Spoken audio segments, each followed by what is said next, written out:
I'm going to introduce you to Conor Malloy. Conor's our chairman for the day. He's going to look after us. Conor's from AEMS. It's a provider of energy management systems. But Conor's background is very much in ICT. And in the past, he's been the chair of the Business Software Alliance. He continues, I think, to coordinate SEAI's ICT working group for the public sector, and is a daily user of large-scale location-based services for his clients and for himself. I'll let Conor explain to you exactly what that is. But enjoy the day, and please, if you have any questions, don't hesitate.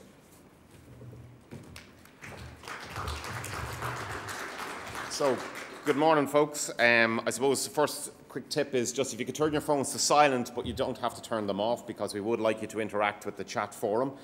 Those of you who are here to meet and network, I'd emphasise that when you do put a question into the chat forum that Ronan has left up there, that you include your name and your company name so that we can give you a bit of a plug.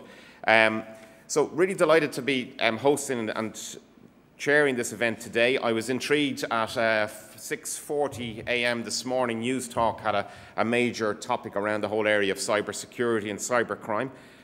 Did a bit of checking myself this morning. The Sunday Business Post was talking about it in the Irish Times.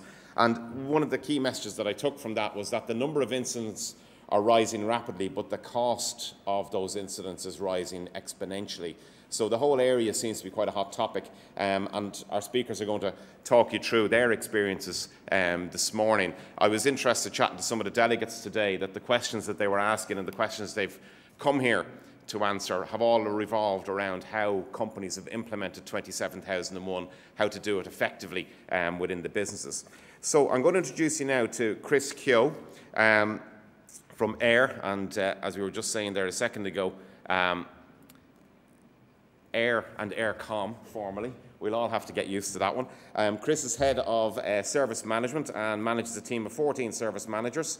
He's going to chat us with implementation, and he's dealing with a very complex business and some very, very demanding customers. So, I'll hand it over to you now. Okay. Thank you very much. As said, I'm the head of client service management within AIR, formerly Eircom. So my role in relation to ISO 27001 is I'm the ISMS owner, in terms of I take full responsibility within the business to ensuring that our objectives against ISO 27000 are actually met. And I suppose what I'm here today to talk to you about is in terms of how we go from inception of sending out and looking at and saying, you know, this is good accreditation for our business to implement and will set us on a path, and actually going from implementation into BAU so that it becomes the heartbeat of your organisation, that it's not a trudge to do on a daily basis, and it becomes your first thought when you're approaching in relation to, you know, security management. I suppose before you get on the track in relation to ISO 27000 accreditation, what you've got to understand is in terms of, I suppose, where's your organisation in terms of maturity? There's no point in terms of a greenfield operation starting off with ISO 27000. You haven't lived and breathed in terms of security. You don't understand in terms of what your risks are, where your gaps are. And I suppose in order to set it off, you're in terms of, before sending out in terms of the path to ISO accreditation, you've got to understand in terms of what are your objectives from a business point of view and also a security point of view. They've got to align, because otherwise you won't get sponsorship within the business to see it through, which means you won't get the resources in order to see it through. You've got to have some sort of risk management so that you understand in terms of where the gaps are, what, you know, how to categorize your risks. So, and you've got to have some sort of processes, because you've got to have a starting point in order that you understand in terms of where the enhancements can be through ISO 27000. And really what it is, you're evolving and developing all the time. You never stop. We had our recent audit back in December of 2015. We have our next audit coming up on May 10th and 11th. We continuously do internal audits. So although you may feel you're mature in relation to the process, you're continuously learning, continuously in identifying new risks. I suppose in terms of the challenges that we faced are not really technical ones. You know, you've got 7 to 8 mandatory controls, clauses that you've got to cover. Underneath that, you've got between 100 to 114 controls. It sounds an awful lot, but I suppose if you have the rigour and the structure in order to manage that and manage it well, it's not as daunting, and it actually brings benefit to your business. So I suppose the first challenge you have is that you've got to get senior management at board level in terms of get a commitment. So what that commitment means is getting sponsors. If you don't have a sponsor in the business, you're dead in the water already. No one's going to believe in terms of what the benefit of this process is going to be. You've got to have governance on it. It can't be willy-nilly in terms of the actual approach to it. You've got to have structure, governance, regular meetings, metrics, KPIs to track as well. And also, key, we all have our BAU jobs to do every day. We don't have the infinite resources within the current economic climate to appoint people to specific roles in relation to the controls and the clauses that need to be done. So we've got to ensure that the resources are there and that senior management assign responsibility to that as well.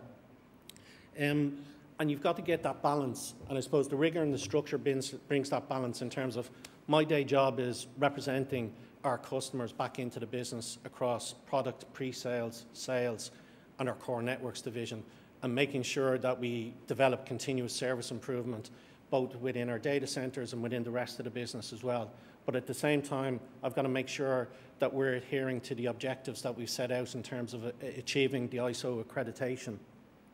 And I suppose the benefits, the outputs need to be tangible. They need to be actually felt. They can't be in terms of, well, we're doing this for the sake of a process. We're doing this for the sake of a policy. The people who are running it and the people within the business have got to feel the benefit. They've got to be able to see what it means to them in order to buy in and continuously turn up at those meetings and drive the actual process as well. So I suppose the challenge is that 40% of companies who step into ISO 27000 seek external resources in order to implement it. You're not going to get that benefit in terms of bringing it into your culture and making a heartbeat if you outsource everything in terms of the actual processes. You've got to have buy-in from key people within the business and live and breathe it yourself and develop it yourself as well. And the other thing as well is you've got to build awareness. It's got to become into your culture. Formerly as Eircom, our company has, I suppose, a back culture in terms of a civil service back culture. We're slow to change, and we weren't as dynamic as we wanted to be. So when you introduce something like this, which introduces rigour and sometimes can be seen as putting constrictions on people to do their job. Well, I used to do it this way. Sure, I can phone that person and get it done. It's stored in that spreadsheet on this particular site. You've got to make awareness as to what benefit it brings to their role and to the business as well, and continuously promote that. You can't just promote it in terms of the start of the implementation, but constantly make people aware of it. And I suppose how you drive the enhancement and the service improvement plan makes people see the actual benefit of it as well. And another key thing is that throughout the implementation, you've got to do continuous risk and assessment.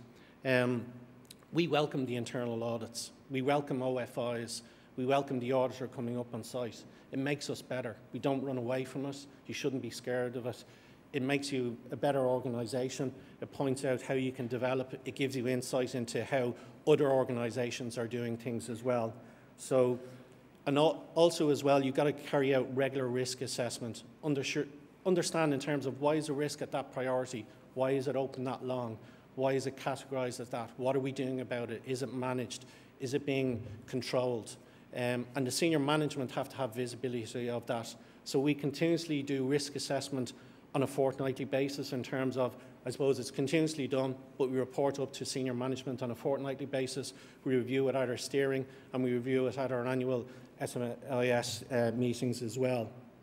And I suppose another one as well is that you can have all of the knowledge with individual people. You can go on the training courses.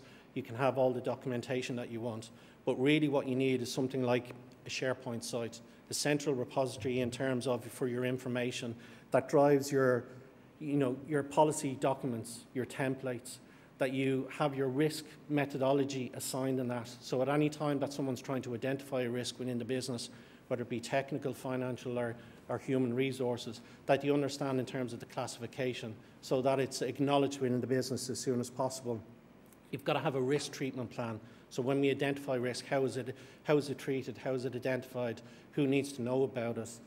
And you've got to have a statement of applicability, so you understand in terms of where you're applying the processes, because there may be parts of the business that you don't see fit and it's not mature enough in order to implement the processes, and you may not want to implement that. So I suppose it's a fountain of knowledge where people can go to and draw information in relation to improvement plans, risk register, risk assessments, risk plans, templates, and it just means that there's control at all times and there's a single clarity of vision in terms of what's actually happening on an ongoing basis. So in terms of where we are, in terms of the actual framework, I suppose most business start off in terms of heroics. We can do everything. We can address everything. We'll fix this. Don't worry about it. You know, and that's what ISO isn't about. It's about doing it, but doing it well, doing it in a structured, repeatable way, doing it that your customer understands that regardless of who's involved, that it's done in a certain way. There is no single point of failure. There is no single point of contact. That it's the whole organisation operates as one, that we all have the same vision in terms of how we manage, you know, security incidents, risks, whatever it is, and that it becomes the heartbeat of your organisation. I suppose by getting back in terms of bringing in external resources to implement accreditation, if you go through the pain of implementing it yourselves and designing the processes and building a plan and rolling it out and going through that, the knowledge that you gain, and also it becomes part of your culture, that it becomes BAU, that you live and breathe it every day, that the time you go into the office at 7:30, 8 o'clock in the morning, that you're facing it, that you actually, it's operated second nature, you know, in terms of that you're looking at improvements, you're looking at risk, that you don't have to keep referring back to what did the consultant say, what is the auditor going to measure on us, because it's not about the auditor at the end of the day, it's about the business benefit that it will bring to you as well. I suppose in terms of how did we get there, I suppose when we first started out, we need to understand in terms of, I suppose, you know, what were we trying to do in relation to the ISMS? What was our goal of implementing this overall accreditation? What did we hope to achieve? And not just from the customer point of view, but also in terms of the internal customer point of view as well. And what business benefits was it going to bring in terms of how did it align to our overall strategy as Air Group, so that the SMT actually bought into it, that we had the funding there in order to implement the plan, and that the time for the resources was allocated as well. And we need to create that commitment as well. So within our organisation, our IT director and our service director are the key sponsors. And on an annual basis, we update the board in relation to how our implementation plan is going, how the processes are working in terms of our scoreboard against our objectives as well. Then once you've got that in terms of you understand what your goals are, you understand what the business benefits are, you've got management buy-in, well then you've got to decide in terms of what scope, what controls are you implementing on a regular basis, what clauses outside of the mandatory clauses are you actually going to cover, and then you've got to look at how do we do things now and how do we want to do them in the future, and where the gap is and how we're actually going to bridge that gap and enhance and improve the actual services. Because you won't have to start off from scratch. You know, we've all got processes that we've developed through time, and they just need a bit of tweaking, a bit of structure put on them in order to bring them up to, I suppose, the audit level that needs to be there, and really to bringing benefit to your business as well. And by doing that, you assess in terms of, I suppose, the risk that you're putting your business under by identifying those gaps and understanding what's now and where you need to be. And really what's important as well is about assigning ownership and leadership to it. So in relation to our business, I'm the business lead in relation to the ISMS, but we also have a technical lead, so that I'm not bombarded with technical excuses in terms of why we can't do certain processes or anything like that. And we also have control owners and control leads. So there's a racing metrics in terms of what people have to do, when they have to do it, and there's no excuses in terms of delivering, and also in terms of reporting up to the senior management team it assigns ownership and responsibility for those people in terms of meeting those objectives as well. And we've got to, I suppose, it's a long process. It's not something that you're going to deliver over, 12 weeks or, sometimes not even, 8 months. So you've got to have milestones in terms of to flag, in terms of, great, we did well, we've achieved this, here's a potential benefit that we're driving. And in order to bring people forward, because if you don't have those milestones, it just feels like a treacherous journey that it never is going to end, and it's not bringing any benefit as well. And again, as I repeated earlier, in terms of it's about promoting the program. So you've got to understand in terms of that, if you're developing products which sit within the environment that is under accreditation, you've got to bring product along to understand in terms of what adherence they need to fit along. Same with pre-sales, same with the operations guys. Everybody has to buy into it, and human resources as well, which is one which we will struggle with because they say, it's a security accreditation. What have I got to do with it? What buy-in do I need? And really, you've got to promote and give people understand in terms of what their responsibility is in delivering that. And you've got to have controls and checkpoints at all times, and also in terms of start off with a knowledge repository that is well structured, because as you go through the process and go through the plan, the amount of documentation, templates, knowledge that you build up, it's no point in having it stored on someone's hard drive, or I have that on a USB, or that, oh, Tommy has that. That's not good enough in terms of running this process. You've got to have a central knowledge and a control that people can look at and say, yeah, that's done, that's the standard, we're okay on that. And it's continuous review. It's never letting up. It's always looking at in terms of, okay, we've done all this work, where are we against our scorecard, where are we against our milestones? And with that comes regular risk assessment and review and continuous risk assessment. It's ongoing, it's relentless, but it becomes second nature after a while.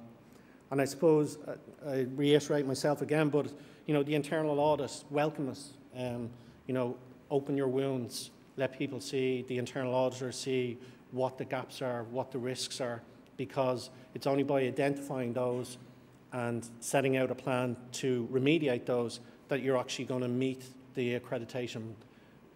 If you hide it, you're just putting over a plaster. And being honest, it may work for the audit, but when you come to an instant or dealing with a customer, it's going to show, it's going to break open, and the floodgates will open for you. And you've got to have an annual review to show in terms of, the measurement. So not just in terms of how are we doing against objectives, but how are each of the controls being run? Are we meeting the KPIs within the actual controls? How are the processes performing? Are we performing well against the processes? Are we doing them well? Do they need to be amended? There is mandatory clauses, but I suppose you can develop them into how you run your business, as long as you're hitting the key KPIs within those clauses. So you can need to continue to do that as well. And look at your improvement plan, I suppose, in terms of what improvements have you done throughout the year, how have they been closed off, what are you looking for the next 6 months as well. So it's a continuous roadmap in terms of the plan ongoing on a continuous basis. I suppose, how does it come part of your heartbeat? So I suppose I also manage ISO 20000 as well as 27000. And the struggles that we had initially was in terms of taking from the implementation where you're doing the training courses, you're reading the documentation, looking at the policies and the processes, and trying to put that into a documentation and a process and a plan that means something to your business, rather than just taking it from, transferring it from a manual into, an air-titled document. So really you've got to take ownership of it.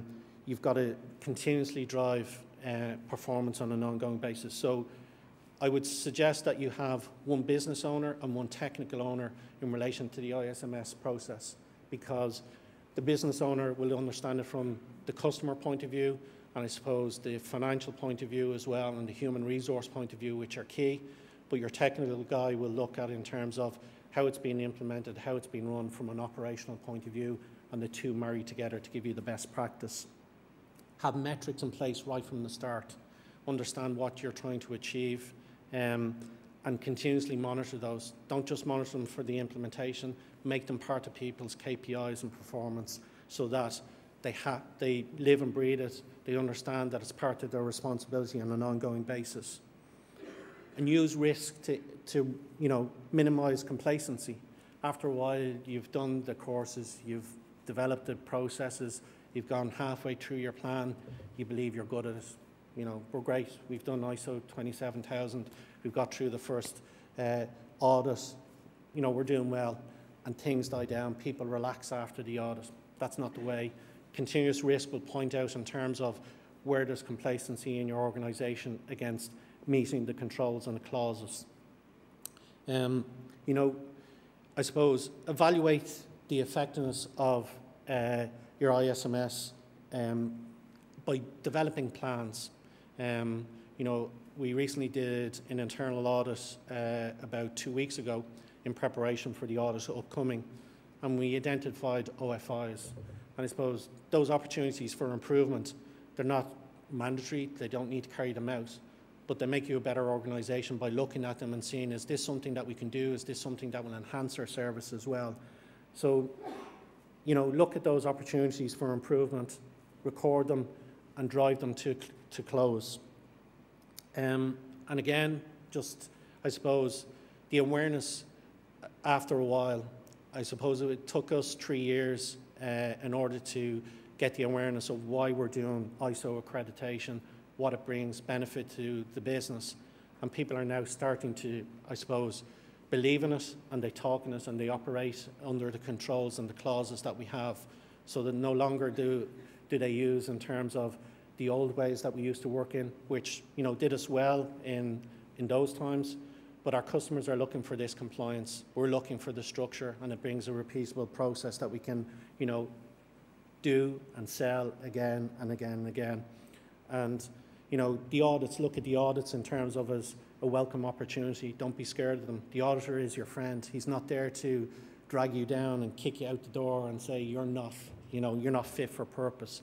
He's there to work with you in order to enhance your business, to point out whereby you can develop better, and welcome it as an opportunity. I suppose after doing all of that and you've gone through the plan, you're continuously doing it on a year-by-year basis, you're trying to understand in terms of, why do we do this? What are the benefits? So you've got to understand, I suppose, when we look at our board look at in terms of why are we doing it for the customer? What benefit is it to the customer? So it gives us a competitive advantage.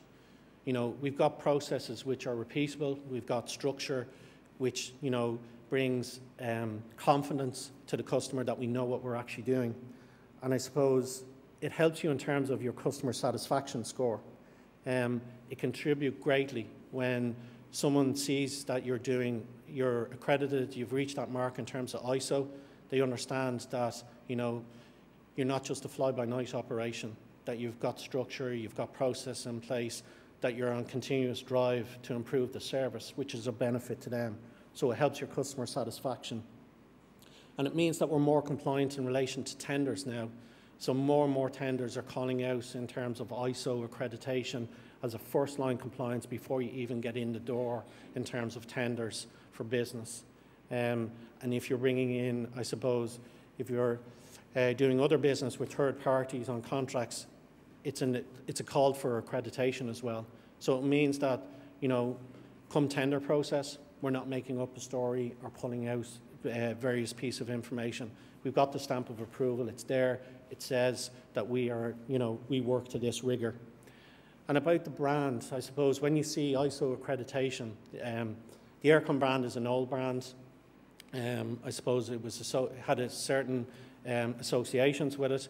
Air is a new brand. People are coming to, I suppose, to understand what it means and the attribution to it as well. But by having ISO, it already says that there's a quality about this brand. It aligns quality towards your brand. It also says and promotes your, in terms of your capabilities. So it shouts out that, we have ISO accreditation. We're capable of a managed service company. We can do this. We do it day in, day out. And people can understand the process and they understand what that means. And what it also does is it protects the brand. because it identifies risks, and it means that we're minimizing those risks. So as I alluded earlier, in terms of DDoS attacks, they're increasing on an ongoing basis. And as you know, in terms of that can affect a brand, whether it's your responsibility, you're the root cause of that actual outage or not. I suppose by having this rigor and structure, identifying the risk up front, it minimizes the exposure to your brand in terms of security incidents. And what it also does in relation to the organization is once you get it into your culture and you get awareness of it, it actually brings satisfaction to, I suppose, your employees in terms of that they understand that there's no ambiguity in terms of how they operate security management, what they have to do, what they have to deliver, the KPIs that are set against them as well. So, it's not in terms of the old way of doing things. They understand it needs to be done this way, and these are the deliverables. And it makes their job at the end of the day that more structured and that more easier to carry out on a day-by-day basis as well. And I suppose by having ISO 27000 as well, it sets a benchmark for us in terms of looking at other companies, not just on a national basis, but on a global basis as well, to look at best practice and to see where we are. And it increases our quality. It drives the quality, we reckon, by about 66%, because you're trying to always attain something. You're not just settling in terms of, well, we've resolved that incident, or we spotted that risk, or we've dealt with that. You're always driving for better quality, and that's what ISO accreditation does for you. And I suppose what we alluded to in relation to the bands is by having this structure and methodology in place and categorizing risk and understanding how you deal with risk and the treatment plans around risk, it drives your risks down. We reckon that it drove risk down for us by about 40% in terms of that. We analysed in terms of what the risk was, where the category was. Was it something that we needed to address now? Would we control it? Would we manage it? Or did we need to understand in terms of what the financial implications were in order to address that? So it does definitely help to reduce your risk. And it drives simplicity. So I suppose it seems like a contradiction in terms of me explaining, I suppose, the plan, the steps that you have to go through. You've got all these clauses and controls, over 100 controls that you need to adhere of. It doesn't sound like simplicity to me or you, from standing up here. But really what it does is it brings repeatable process. Through time, it becomes simplistic, it's clear, it's understandable, so people understand what they're doing. And it brings us a common approach. So rather than people having their own ways of doing things or how they manage risk, how they, identify an incident, how they deal with incidents, the improvement plans, it just brings a common structure so that when you go into a customer meeting or an operational meeting, we're all singing off the same hymn sheet and we all understand in terms of what we're trying to drive to. Because Eircom are notorious for their acronyms and we all get lost up in them and you're sitting there and you kind of go, yeah, no, I understand. Whereas with ISO accreditation, you've got structure, you've got clarity, and you know in terms of what your objectives are. And I suppose what it overall does as well is that, which is important to the customers, and it has an effect in terms of your costs as well, in terms of your OPEX costs and your CAPEX costs. It drives down incidents. Roughly probably about 20 to 30% of your incidents are driven down because you're managing them up front, you're reducing the risk up front. So that means you're not spending as much CAPEX in terms of unforeseen, unplanned, unbudgeted, or OPEX on that part. So the benefits are across the customer, the brand, the organisation, in terms of the employees, not just the people who are running it, but the people who, your internal customers who benefit from it as well. And also it drives structure and simplicity in terms of the organisation and how we approach things on an ongoing basis.